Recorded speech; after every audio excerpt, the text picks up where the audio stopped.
25 ইয়ার্সের মধ্যে অনেকেই জিনা করেছে, অনেকেই। আমি আপনাদের কথা বলছি না, এভারেজ আমি পুরো বাংলাদেশের ইয়াং জেনারেশনের কথা বলছি।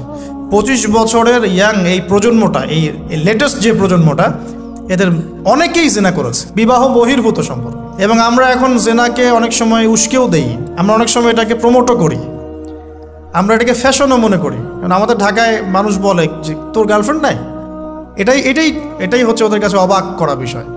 সবাই ঘুরে, ঈদের দিন তুই ঘুরতে পারিস না? আমাদের ফ্যামিলির মধ্যে একজন বলতেছে তার মেয়েকে, সবাই ঈদের দিনে বাইরে যায়, তুই যেতে পারস না? ঢাকায় এভাবে কথা বলে। আমরা এটাই ফ্যাশন, মানে আমরা জেনাকে উস্কেও দিচ্ছি। তার মানে 25 বছর আমরা অনেকে জেনাও করেছি। মাদকের সাথে সম্পৃক্ত কত পার্সেন্ট ইয়াং জেনারেশনে আমাদের দেশে? ক্যালকুলেট করেন, আপনি গুগল করেন, দেখেন কত পার্সেন্ট আমাদের দেশে মাদক সেবন করে। ইভেন এখন কিশোর গ্যাং বের হয়েছে, কিশোর গ্যাংয়ে অনেক যুবকরা যায়, অনেকে রাস্তাঘাটে মারামারি করে, অনেকে পলিটিক্যাল দলাদলির মধ্যেও আছেন অনেকেই। এবং এখানে ভাই ভাই রক্ত ঝরাই আমরা। উভয় মুসলিম, কিন্তু উভয় মুসলিম, জুমার দিন একসাথে নামাজ পড়ে।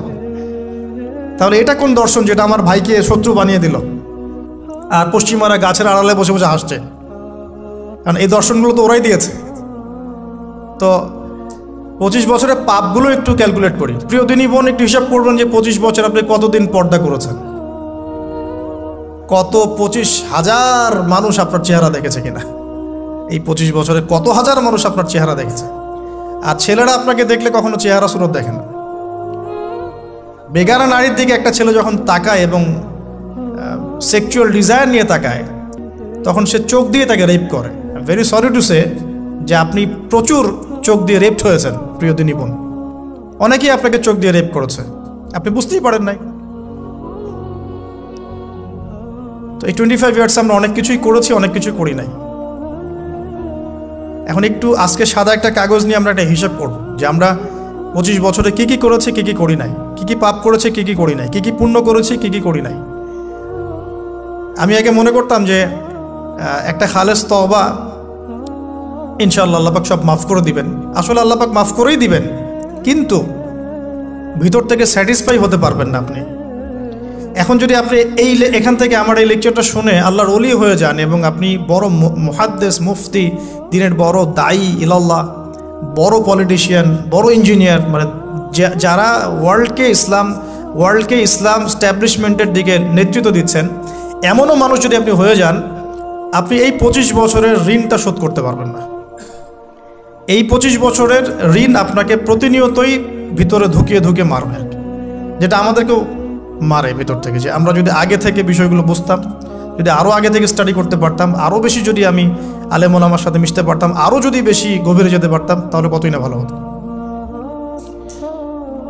তো আমি আশা করি কথাগুলো আপনাদের কলিজায় পৌঁছাবে ইনশাআল্লাহ। এখন লাইফের এটা সবচেয়ে ভাইটাল পার্ট। এই সম্পর্কে আমি জাস্ট 2টা হাদিস বলে আস্তে আস্তে কনক্লুশনে দিকে যাচ্ছি।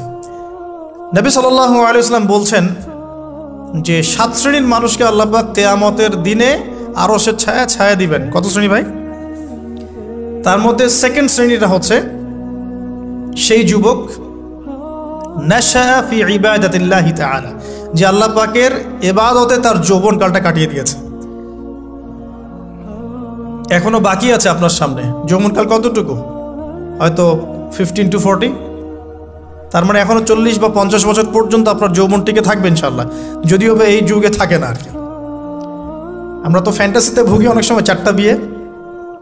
বাস্তবতা হচ্ছে এই যুগে একটাই ডিফিকাল্ট।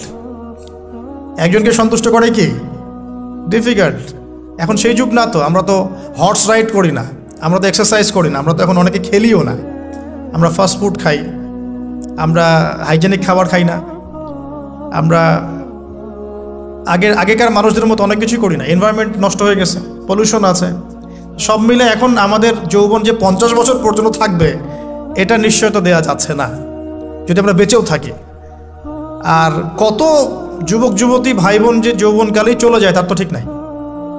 যে কিয়ামতের মাঠে আল্লাহ রাব্বুল আলামিন যে 7 শ্রেণীর মানুষকে তার আরশের ছায়া দিবেন, তার মধ্যে 3য় শ্রেণী হচ্ছে সেই যুবক যে তার যৌবনকালটাকে আল্লাহর পথে উৎসর্গ করেছে বা কাটিয়ে দিয়েছে। আরেকটা হাদিস যেটা বলতে চাচ্ছিলাম সেটা হলো, কিয়ামতের মাঠে 5টা প্রশ্ন হবে, স্পেশাল 5টা প্রশ্ন, যে 5টা প্রশ্নের উত্তর না দেয়া পর্যন্ত কাউকে ছাড়া হবে না। তার মধ্যে প্রথম প্রশ্নটাই হচ্ছে তোমার জীবন কোন কাজে কাটিয়েছো, এবং দ্বিতীয় প্রশ্ন হচ্ছে তোমার যৌবন কোন কাজে কাটিয়েছো। সো আমি বলছিলাম আপনাদেরকে যে যৌবন কালটাকে যদি আমরা আল্লাহর পথে কাটাতে পারি, ইনশাআল্লাহ তাআলা আমাদের এই যে উদ্দেশ্যটা, যে নিজেরা দিন পালন করব, নিজের পরিবারের মধ্যে প্রতিষ্ঠা করব, আমাদের সমাজে দিন ইসলামের দাওয়াতি কাজ করব, যেখানেই থাকি সৎ থাকব, একদিন ইনশাআল্লাহ দিন আবার বিজয়ী হবে, এই যে স্বপ্নগুলো, এগুলো বাস্তবায়িত হবে ইনশাআল্লাহ তখনই যখন আমরা নিজেরা পরিবর্তিত হয়ে সমাজের জন্য ভালো কিছু বয়ে নিয়ে আসবো ইনশাআল্লাহ। তো আমি জাস্ট কয়েকটা পয়েন্ট আপনাদের সাথে একটু শেয়ার করে শেষ করে দেব, যে এখন থেকে কিভাবে আপনারা বা আমরা আমাদের যৌবনটাকে আল্লাহর পথে কাটাতে পারি। প্রথম যে পয়েন্টটা আমি লিখে নিয়ে এসেছি সেটা হলো, আমি একটু বলেওছিলাম যে আমাদের নিজস্ব খসড়া একটা আমলনামা তৈরি করতে হবে আর কি। আজকে আমরা সেটা করতে পারি বাসায় গিয়ে, যে আমরা যদি আমাদের গড় আয়ু হয় 60 বছর, তাহলে আমরা এখন কতটুকু সময় পেতে পারি, আর এই সময়টুকুর মধ্যে আমাদের টার্গেট কি, আমরা আসলে কি চাচ্ছি, কি অ্যাচিভ করতে চাই, যা চলে গেছে এই সময়টুকুর মধ্যে আমরা কিভাবে আল্লাহর রহমত পাবো, ক্ষমা পাবো কিভাবে।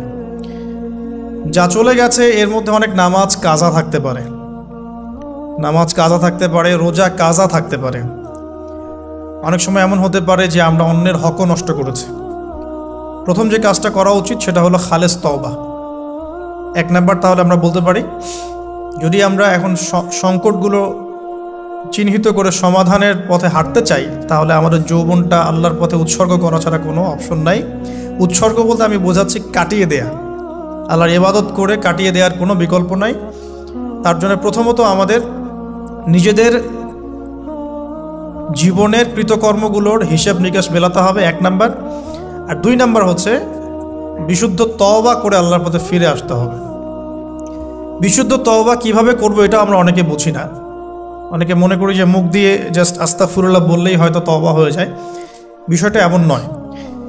বিশুদ্ধ তওবা হচ্ছে আপনি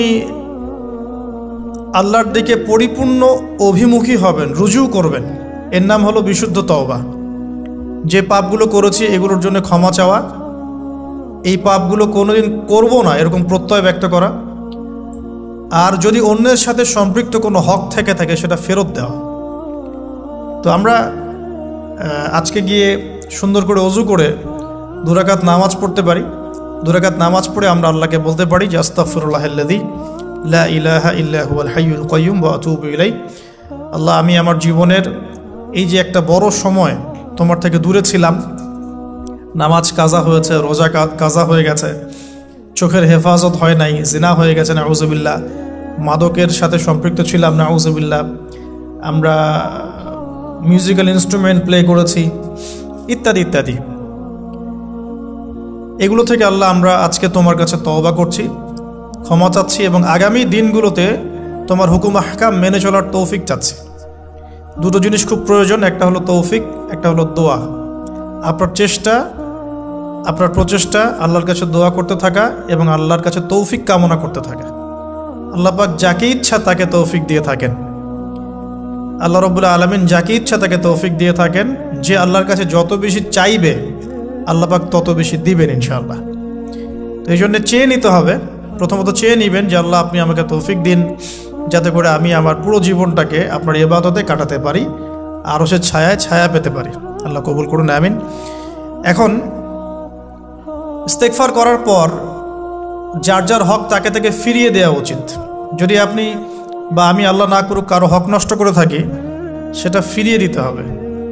এই হক নষ্ট ফিরিয়ে দেওয়ার মানে এটা নয় যে গার্লফ্রেন্ডকে কথা দিয়েছিলেন বিয়ে করবেন, সেখান থেকে ফিরে আসা যাবে না, ব্যাপারটা কিন্তু এমন নয় আর কি। এরকমও প্রশ্ন আমাদের কাছে অনেকে করেছেন যে আমি তো আমার গার্লফ্রেন্ডকে কথা দিয়েছিলাম যে আমি তোমাকে ছাড়া আর কাউকে বিয়ে করব না, তো এখন কি আমি ফিরে আসলে, তওবা করে ফিরে আসলে কি এর জন্য আল্লাহ আমাকে ধরবেন কিনা? মনে রাখবেন, শয়তান হচ্ছে এই পৃথিবীর সবচাইতে ইন্টেলেকচুয়াল প্রাণী। সিরিয়াসলি, ও যে এত বেশি স্মার্ট যেটা আমাদের চিন্তারও বাইরে। চিন্তার বাইরে। যখন শয়তান সরাসরি মানুষকে পথভ্রষ্ট করতে ব্যর্থ হয় তখন কিছু নেক সুরত ধারণ করে। দিনী ভাই দিনী বোন, এটা নেক সুরত, ঠিক আছে। তারপরে দাড়ি টুপিওয়ালা মানুষের মধ্যে এটা ঢুকিয়ে দেওয়া যে আমি তো অনেক আবেদ মানুষ, পরহেজগার, ওরা তো ককরোচ। দেখবেন বেশি না, 1 মাস যদি কেউ নামাজ পড়ে, 1 মাসে 10টা বই পড়াশোনা করে, ইসলাম সম্পর্কে একটু ঘাটাঘাটি করা শুরু করে, অন্যদের সাথে কথা বলার ক্ষেত্রে তার যে বডি ল্যাঙ্গুয়েজ, এটা খেয়াল করবেন। শয়তান কিন্তু অনেক স্মার্ট, এভাবে শয়তান অনেকভাবে মানুষকে প্রতারিত করতে পারে। সো শয়তানের নেক্সট শুরুতে ধোকায় পা দিবেন না। আল্লাহ পাক আমাদের সবাইকে হেফাজত করুন, আমিন। খুব ভালো একটা কাজ করছি মনে করেন, একটা বড় প্রজেক্ট করছি সারা বাংলাদেশ ব্যাপী, একটু মনের মধ্যে ঢুকিয়ে দিল যে মানুষ তো দেখুক, মানুষ ভালো বলুক, যথেষ্ট আমল ধ্বংস হওয়ার জন্য। এতটুকু যথেষ্ট আমল ধ্বংস হয়ে যাওয়ার জন্য। আল্লাহ মাফ করুক আমাদেরকে। তো প্রথমে প্রিয় ভাই তওবা করে ফিরে আসা, যার যার হক তাকে তাকে ফেরত দিয়ে দেওয়া। এরপরের সবচাইতে ইম্পর্টেন্ট জায়গাটাই হচ্ছে ইলম অর্জন করা। যেখানে আছেন সেখানেই থাকবেন, মানে যে যে প্রতিষ্ঠানে যে সাবজেক্টে পড়ছেন, এখন আপনাদের প্রায় জীবনের 20টা বছর চলে গেছে। এখন সবার পক্ষে আবার ইউটার্ন করে 0 থেকে স্টার্ট করা পসিবল না, এবং এটা বুদ্ধিমানের কাজও হবে না। এটা বুদ্ধিমানের কাজও হবে না। ওই সেকশনে যারা আছেন তাদের সংখ্যা কিন্তু প্রচুর, যারা দিনই লাইনে পড়াশোনা করছেন, ঠিক আছে। আল্লাহ চাইলে তাদের মধ্য থেকেই ইনশাআল্লাহ এমন অনেক বড় বড় মুফতি, মুহাদ্দিস, ইমাম তৈরি হবেন যারা ধর্মীয় অঙ্গনে নেতৃত্ব দিবেন ইনশাআল্লাহ। আর যদি দেখা যায় তারা তাদের দায়িত্ব পালন না করেন, তখন আল্লাহ পাক জেনারেল থেকে মানুষ উঠায় নিয়ে আসবেন। এটা আল্লাহ পাকের কৌশল, আল্লাহ পাক করতে পারেন। এখন আপনি কি করবেন? যেহেতু আপনারা 20-25 বছর পার করে আসছেন, যে সাবজেক্টে পড়ছেন কন্টিনিউ করতে থাকবেন। যদি এনভায়রনমেন্ট থাকে ফ্রি মিক্সিংয়ের, এখানে আপনি আপনার চোখকে হেফাজত করার চেষ্টা করবেন সর্বোচ্চ। এই ব্যাপারে আমি একটা বই সাজেস্ট করি। এই বইটা পড়লে ইনশাআল্লাহ আপনার অন্তরের মধ্যে এই বিষয়গুলো কমে আসবে ইনশাআল্লাহ। সেটা হলো তাসকিয়া, ও আরেক নামে এসেছে, সেটা হলো তাসাউফ ও আত্মশুদ্ধি।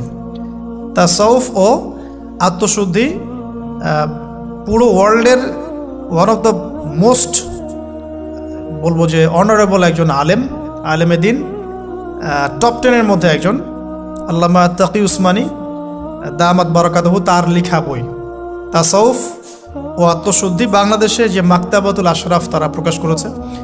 এই বইটা যদি পড়েন, আপনার মনের মধ্যে নফসের যে খারাপ রিপুগুলো, এগুলো আস্তে আস্তে কমতে থাকবেন সব। এবং এই বইটা আমি বলি যে বারবার পড়া উচিত। হ্যাঁ, তো আল্লাহ তৌফিক দান করুন। এখন পুরোপুরি ট্র্যাক চেঞ্জ করতে যাবেন না, আপনি আপনার ট্র্যাকেই থাকবেন। এখন এই ট্র্যাকে থেকে আপনি কিভাবে ইসলামিক বেসিক জ্ঞান অর্জন করবেন, কিভাবে পসিবল? কঠিন, অসম্ভব কিছু না, কঠিন। আমি অভিজ্ঞতা থেকে বলি আমার মতো করে। ফার্স্ট অফ অল, একজন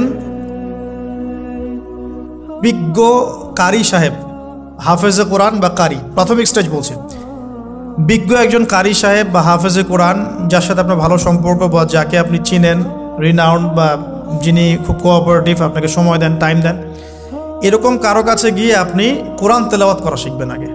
ফার্স্ট অফ অল এটা কাজ, কোরআন তেলাওয়াতটা আগে শিখবেন। আমি তো যে দুঃখ করে বলি, কষ্ট করে বলি যে আমাদের এই দিনী অঙ্গনে এমন অনেক মানুষ আছে যারা ইভেন কোরআন রিসাইট পর্যন্ত করতে না পেরেও অনেক বড় বড় জায়গায় অভিনয় করেন, দিনিয়াতের অভিনয় করে যান, নিজের সাথে অভিনয় করে যান। অনেক সময় উদ্ধতাবশত বড় বড় আলেমদেরকে বাহাসের জন্য চ্যালেঞ্জ করে থাকেন, অথচ কোরআন তেলাওয়াত শুদ্ধ না। কোরআন তেলাওয়াত শুদ্ধ না মানে নামাজই হচ্ছে না। কোরআন তেলাওয়াত শুদ্ধ না মানে কি? নামাজ হচ্ছে না। কবুল করার মালিক তো আল্লাহ, শর্ত তো এটা। কবুল করার মালিক তো আল্লাহ। আল্লাহ পাক চাইলে কেউ 1 ওয়াক্ত নামাজ না পড়লেও তওবা করে ফিরে আসছে মৌতের আগে, হয়তো আমরা জানি না, আল্লাহ মাফ করে দিয়েছেন, হতে পারে না? এটা তো শর্ত। কোরআন তেলাওয়াত তাজবিরের সাথে শিখতে হবে। তো এখানে যদি একজন আলেম থাকেন, একজন কারি থাকেন, হাফেজ থাকেন, তার কাছে আপনারা ব্যাচ করে পড়লেন, অথবা সে যদি কোনো ইনস্টিটিউট খোলে সেখানে আপনারা একটু সময় দিলেন, বা যারা পড়তে জানেন আবার মস্ক করে নিলেন, ফজরের পর 1 ঘন্টা, সপ্তাহে 3 দিন, 3 মাস এনাফ। ফজরের পর 1 ঘন্টা, সপ্তাহে 3 দিন, আপনার 2 থেকে 3 মাস যথেষ্ট। কোরআন তেলাওয়াত আপনি শিখে ফেলবেন ইনশাআল্লাহ। এটা প্রথম কাজ। এটা না করে পরের কাজগুলো আসলে পসিবল না। এগুলো সব জাতামাতা কাজ হয়ে থাকবে, এগুলো মানে পূর্ণতা পাবে না। প্রথম কাজটাই কোরআন তেলাওয়াত শেখা। এরপরে আপনার অনেকে তাবলিগ জামাতে সময় দেন, সময় দিবেন। অনেকে দেখা যায় যে বাসায় দিনই বই পুস্তক পড়েন, এগুলো পড়বেন, ঠিক আছে। অনেকে হাদিসের বইয়ের যে অনুবাদগুলো হয়েছে এগুলো পড়বেন, সমস্যা নেই। কিন্তু কোরআন তেলাওয়াত অবশ্যই শিখবেন। তারপরে আপনি যদি এখান থেকে বের হওয়ার পরে বা রানিং অবস্থাতেও যদি সময় বের করতে পারেন, তাহলে মাদ্রাসা অঙ্গনের কোনো আলেমের সহবতে গিয়ে আপনি অ্যারাবিক ল্যাঙ্গুয়েজ এবং অ্যারাবিক গ্রামার শিখবেন। ওটা আপনার শেখার লেসন 2, কোরআনের পর এটা শেখার লেসন 2। অ্যারাবিক ব্যাকরণ, অ্যারাবিক গ্রামার এবং অ্যারাবিক ল্যাঙ্গুয়েজ ছাড়া কোরআনের তাফসির, তর্জমা এগুলো বোঝা যায় না। যে যাই বলুক, এটাই ফুল স্টপ কথা। তাফসির আপনি তো বঙ্গানুবাদ দেখে অনেক কিছু বুঝতে পারেন ঠিকই। আল্লাহ পাক বলেছেন সুদ খেও না, জেনার ধার কাছে যেও না, এগুলো কমন মেসেজ, সেগুলো সবাই নিতে পারে। একজন অমুসলিম ভাইও ওইটা যদি বাংলা পড়তে পারে, সেও বুঝতে পারবে কি বলতে যাচ্ছেন আল্লাহ পাক। অ্যারাবিক ল্যাঙ্গুয়েজ, অ্যারাবিক গ্রামারের ভিতরে না ঢুকলে আপনি কোরআনের ভাষাটাকে ধরতে পারবেন না। আল্লাহ পাকের যে মানে ঐশী গ্রন্থের বালাগাত, এটা আপনি বুঝতে পারবেন না। তো এই জন্যে এটা তো সিম্পল এক্সাম্পল। আমরা যদি এখানকার ল্যাঙ্গুয়েজ কি বইগুলোর, ইংরেজি না বাংলা? ইংলিশ। মাশাআল্লাহ, ইংলিশ ল্যাঙ্গুয়েজ যদি না জানতাম, আমি কি এখানে পরীক্ষা অ্যাটেন্ড করতে পারতাম? আমি তো ওই টপিকটাই বুঝবো না, কোন টপিক আলোচনা হচ্ছে, স্যার কী পড়াচ্ছেন। আমার তো ইংরেজি গ্রামারের এবং ইংরেজি ল্যাঙ্গুয়েজটিক আমার কোনো দক্ষতা নাই। তাহলে আমি কীভাবে ওই চ্যাপ্টার 1, চ্যাপ্টার 2, চ্যাপ্টার 3, এই টপিক ওই টপিক কেমন করে বুঝতে পারি? সিমিলার এখানে কোরআনের ক্ষেত্রে যদি আপনি ল্যাঙ্গুয়েজগুলো না জানেন এবং গ্রামারটা না বোঝেন, তাহলে কোন সূরার ভিতরে কি গভীর মর্ম, এগুলো আপনি ধরতে পারবেন। ভাষা একটা অর্থ বুঝতে পারবেন। ভাষা অর্থ পরীক্ষায় পাশ করাতে পারে, কিন্তু A+, গোল্ডেন A+ আনতে পারে না। আশা করি আপনি বুঝতে পারছেন যে আমি কী বলতে যাচ্ছি। তো এটার জন্যে এখন এক্সাম্পল বুঝে নেন। এই যে এখানে ইংরেজি ল্যাঙ্গুয়েজ পড়ছেন, ওই ল্যাঙ্গুয়েজের উপরে বেস করে আপনি বইগুলো শেষ করছেন, এটা কি ওস্তাদ ছাড়া করছেন না ওস্তাদ সহ করছেন? টিচার লাগে না? সেম জিনিস। কোরআনের ভাষা শিখতে হলেও, গ্রামার শিখতে হলেও এরকম কিছু ওলামায়ে কেরাম আপনাকে খুঁজে বের করতে হবে। এখন ওলামায়ে কেরামরা কিন্তু অনেক ব্যস্ত, অনেকের অনেক কাজ থাকে, অনেকের মাদ্রাসা থাকে, অনেকের দিদি খেদমত থাকে। এর মধ্যেও আল্লাহর কাছে দোয়া করতে থাকেন, ইনশাল্লাহ আপনাকে আপনার ওস্তাদ আল্লাহ পাঠিয়ে দিবেন ইনশাল্লাহ। আল্লাহ পাক কাউকে ওস্তাদ ছাড়া রাখবেন না। তো ওস্তাদের কাছে আপনার বিহেভিয়ার কেমন হবে? এখন আপনি টিচারের সাথে যেমন বিহেভিয়ার রাখেন সেরকম। তিনি সবক দিবেন, আপনি সেটা বাসায় কভার করবেন, নতুন পড়া নেবেন, আবার পড়া দিবেন। এইভাবে আস্তে আস্তে 4-5টা ক্লাসিক্যাল অ্যারাবিক গ্রামারের বই যদি কভার করতে পারেন, ইনশাআল্লাহ আপনি কোরআনের এই যে আলহামদুলিল্লাহি রাব্বিল আলামিন পড়ছেন, অর্থটা নিজেই বুঝতে পারবেন। হ্যাঁ, যালিকাল কিতাব লা রাইবা ফিহি হুদাল লিল মুত্তাকিন পড়ছেন, আপনি নিজেই বুঝতে পারবেন যে আল্লাহ পাক কী বলছেন। এই যোগ্যতাটা অর্জন না করলে সত্যিকার অর্থে আমরা যে কোরআনিক সমাজ যেটা বলি আর কি বড় গলায়, এটা আসলে বাস্তবায়িত হবে না, তা আমার মত। আর এরপরে আপনি আরও উঁচু লেভেলে যদি পড়তে পারেন, যে পড়াশোনা শেষ, আপনার জব সেকশন নিশ্চিত, আপনার সময় আছে মাশাআল্লাহ। এখন এই সময়ের মধ্যে আপনি চাইলে হাদিসের যে কিতাবগুলো, হাদিসের বেসিক কিতাবগুলো মোতাআলা করতে পারেন। যে কাজটা আমি এখন করছি আর কি, হাদিসের বেসিক কিতাবগুলো আপনি মোতাআলা করতে পারেন। এটার জন্য অ্যারাবিক এবারত পড়ার যোগ্যতা অর্জন করতে হবে। এটা কি জিনিস? এটা হচ্ছে জবর জের পেশ ছাড়া আরবি পড়ার যোগ্যতা। এখন যে কোরআন তেলাওয়াতটা আপনি শিখবেন, সেটা হচ্ছে জবর জের পেশ দেয়া কোরআন আপনি পড়বেন, তাই না? কিন্তু হাদিসের যে বইগুলো আছে, এই বইগুলোর মধ্যে কিন্তু কোনো জবর জের পেশ দেয়া থাকে না। মৌলিক কিতাবের কথা বলছে, মৌলিক যে বইগুলো। অনেকে মনে করেন অনুবাদ করা বইগুলোই মনে হয় মূল বই। এগুলো হচ্ছে ওই বইগুলোর অনুবাদ, আংশিক অনুবাদ, পুরোপুরি অনুবাদ নয়। মূল বইগুলো পড়তে হলে এবারত পড়ার যোগ্যতা অর্জন করতে হবে। এটা level 3 Arabic grammar, Arabic language শেখার পর এই লেভেলে মানুষ যায়। তাহলে একটু ধাপগুলো চিন্তা করতে থাকেন, কোন ধাপে গিয়ে কোন বইগুলো পড়তে হয়। আর অনেক সময় আমরা কি উদ্ধত আচরণটাই না করি হুজুরদের সাথে, আলেমদের সাথে, স্কলারদের সাথে। বিকজ আমাদের সামনে একটা চমৎকার প্ল্যাটফর্ম আছে ফেসবুক, তাই না? এখানে তো মানে রাত দিন, দিন আর রাত একে, রাতকে দিন বানানো যায়, দিনকে রাত বানানো যায়। হ্যাঁ, এখানে ওই যে আলোর প্রতিসরণের মতো হয় আর কি, সাইজ এতটুকু, বিম্ব হবে এত। তো আল্লাহ মাফ করুক আমাদেরকে। এখন হাদিসের মোতালা যদি করতে না পারেন, ওই পর্যায়ে যেতে না পারেন, তাহলে কি? তাহলে ওই হাদিসের মধ্যে যে কিতাবগুলো বাজারে অনুবাদ হয়েছে ওগুলো পড়তে হবে। যেমন অনুবাদ হয়েছে ফয়জুল কালাম। ফয়জুল কালাম একটা হাদিসের কিতাব, মাদ্রাসায় পড়ানো হয়। এর মধ্যে চমৎকার অনেকগুলো হাদিস আছে, প্রায় সম্ভবত 1000-এর বেশি হবে। এরপরে মোতালা করতে পারেন আপনি মিশকাতুল মাসাবিহ, এই বইটাও অনুবাদ হয়ে গেছে, এটাও ভালো কিতাব মাশাআল্লাহ। এরপরে আছে রিয়াদুস সালেহিন, এটাও একটা চমৎকার কিতাব। বুলুগুল মারাম মিন আদিল্লাতিল আহকাম, এটা একটা কিতাব আছে, এটাও মোতালা করতে পারেন হাদিসে। এরপরে আছে আপনার এখন যেটা বলছি, ইসলামিক ফাউন্ডেশন হয়েছে অনেক আগেই।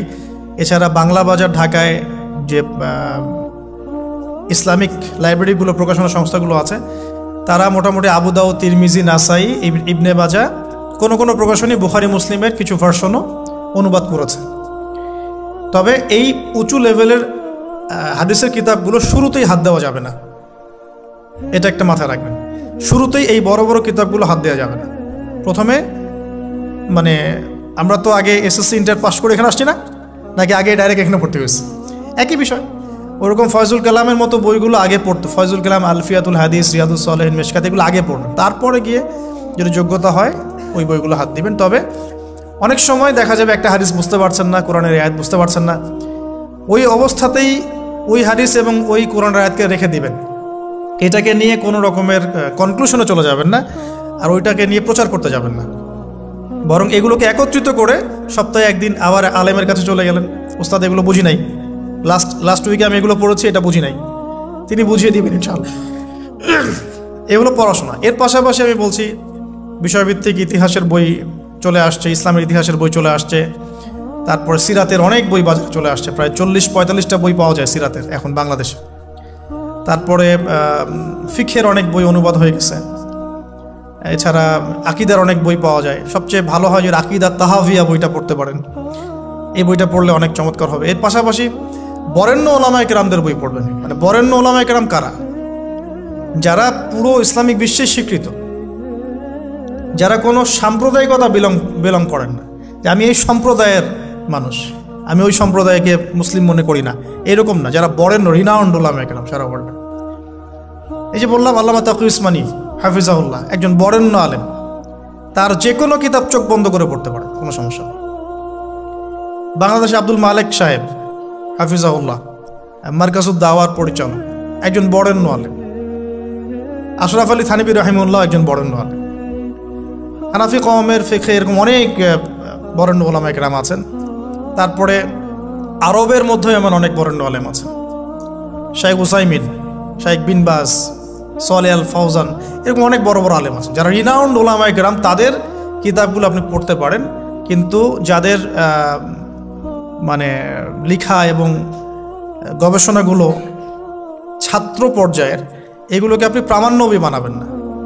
তো প্রামাণ্য বই পড়বেন আর আলেমের সাথে সম্পর্ক রাখবেন। দুটো যখন একসাথে থাকবে তখন আপনি কিছু আটকে গেলেও তার সাথে পরামর্শ করে একটা কনক্লুশন খুঁজে পাবেন। এগুলো জাস্ট বই সংক্রান্ত কথা বললাম। এখন এগুলো হচ্ছে সবচেয়ে বড় বিষয়টা হচ্ছে, এগুলোর চাইতে বেশি বড় বিষয় হচ্ছে যে কোনো একজন, অন্তত পক্ষে একজন, আপনি চাইলে 10 জনের সাথেও রাখতে পারেন, কিন্তু অন্তত পক্ষে একজন মুহাক্কিক আলিমের সাথে আপনি সম্পর্ক রাখবেন পরামর্শের জন্য। অন্তত পক্ষে একজন মুহাক্কিক আলেমের সাথে, মানে হকপন্থী মুহাক্কিক আলেমের সাথে আপনি সম্পর্ক রেখে চলবেন। এটা অনলাইনের যুগ, এটা তো কিন্তু সহজ। আর এই সম্পর্ক শুধু অনলাইন কেন্দ্রিক হবে এমনটাও বলছি না।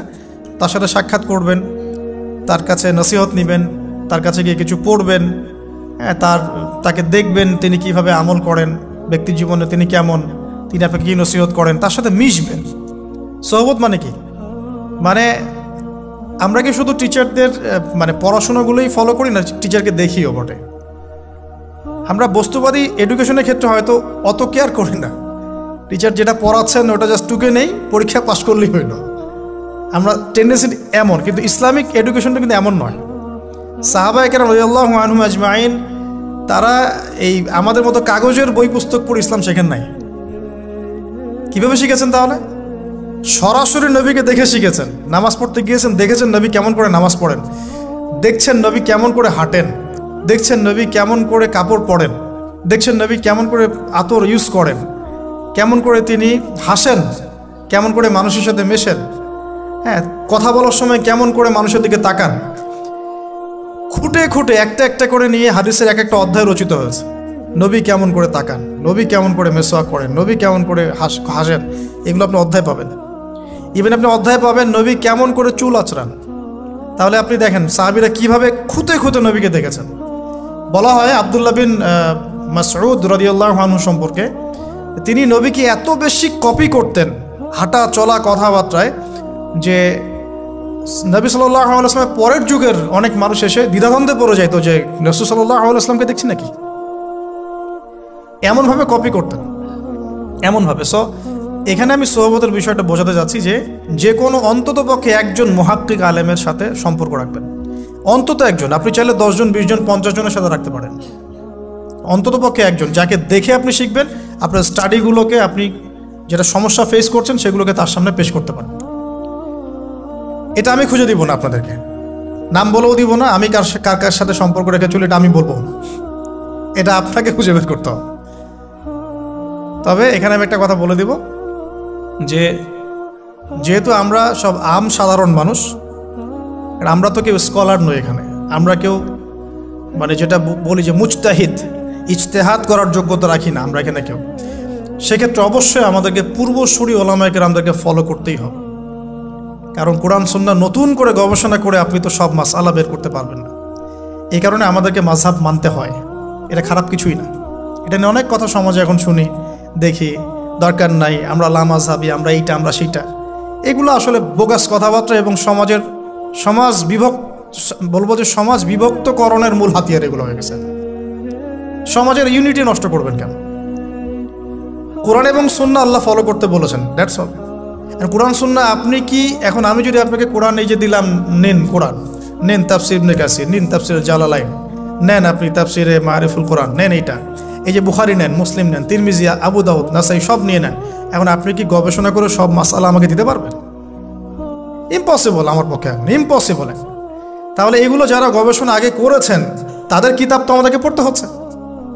এটাই হলো তাদের মত নেয়া, তাদের মত অনুযায়ী পথ চলা। তো এই জিনিসগুলো নিয়ে যারা বাড়াবাড়ি করছে এটা খুবই দুঃখজনক। যে অবশ্যই কোরআন সুন্নাহকে ফলো করতে হলে আমাদেরকে হকপন্থী উলামায়ে কেরামের সোহবতে যেতেই হবে, তাদের বইপত্র, লেকচার, তাদের নসিহত, তাদের ফিকহের কিতাব এগুলো আমাদের ঘাটতে হবে।